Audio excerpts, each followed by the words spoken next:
I've been listening to Tech N9ne since the mid 2000s, right around the time that Everraid came out, just a little bit after it. And at that time, he was my favorite rapper. I would even go as far as saying that he was my first favorite rapper. So anytime a new project from him comes out, I'm interested in it. I'm going to give it a quick listen. But as time has gone on, I've maybe outgrown him. The last album that I really remember properly enjoying from Tech might have been Strangulation, and that was, I think, in 2013. So, it's been a good 12 years since I've really enjoyed a Tech N9ne project all the way through. In that time, there's been some changes to Tech N9ne and Strange Music. We've had some of the artists that started the label, the core artists that were part of Angelic, Absolute Power, Eveready, Killer. They've left, so there's no more Chris Calico, no Cut Calhoun, no Scatterman, no Snug Brim, Prozac. The list goes on. And Strange Music has also grown to include artists that aren't just strictly rappers. And none of this is a bad thing because, things change as time goes on, and, growing pains of a business, it all kind of makes sense. But this is all going to make sense as I kind of talk through this album.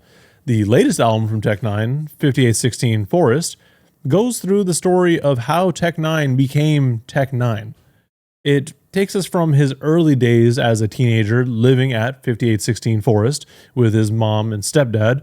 And it kind of starts off where he's starting to get into music. He's exploring, expanding, but also talking about the things that he did in that time as well. And it goes all the way through to the point where he leaves his family's house in pursuit of music and to kind of further his career.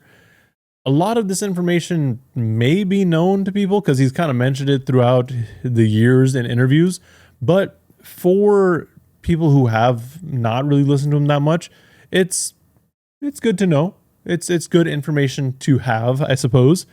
The structure of this project follows conversations that Tech is having with each of his kids.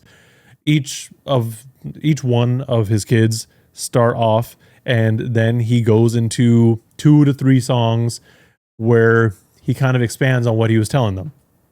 I think it's kind of neat, and it gives his kids another look at him as a person. So this very well could be the first time they're hearing all this information as well. And it's overall a solid listen, especially for anybody who enjoys the post-KOD era of Tech N9ne. In this project, Tech's technical skill is still very much on display through every one of these tracks. Get all the cars and homes, meet all the stars and bone. Come from a shit start to known. I shall quick with the bars and tones, spit really hard and strong. Rip it to bitch, chart the song, my style. You also get a lot of what we've come to expect from him over the years. You get reflection, introspection, the women songs, the party songs, and they all bear the same Tech N9ne mark that we've known for years. The one thing that I feel is missing, and I don't really want to harp on it too much, but it's the lack of the original collaborators and the energy that they used to bring to the music. Just prior to writing this, I re-listened to Eveready, and that is probably Tech at his peak. And he had taken some time off between Absolute Power, and then we did get Vintage Tech and some other stuff to kind of carry us through. But we got 4 years in between those projects, and everyone that was on the label at that point kind of contributed to the project in their own way. And it just added to a great piece of work. I don't know if that's necessarily the extra time that was put into it or the collaboration, but some combination of those two seemed to have worked out well. Beyond that, I don't know if his writing process and songwriting process has changed at all, because from what I remember, a lot of what he used to write in the early days of Strange Music was with Chris Calico. Like, they were collaborating heavily on every song, damn near, it felt like. And as time went on and Chris started doing his own solo stuff and got a little busier, Tech started doing a lot of his own stuff. and you kind of see that little drift, and it's like, okay, this is still good, but it's different than what he used to do. So, you know, sure, like that might be part of it. Beyond all that, I can go way further into the psychology of how the split between everyone happened and understand like all that information, but that's probably for another time. And I'm probably way more invested than other people really care to be for this. Now, getting back to the project, don't get me wrong, Tech is still very much a capable rapper, and he can get his point across very well.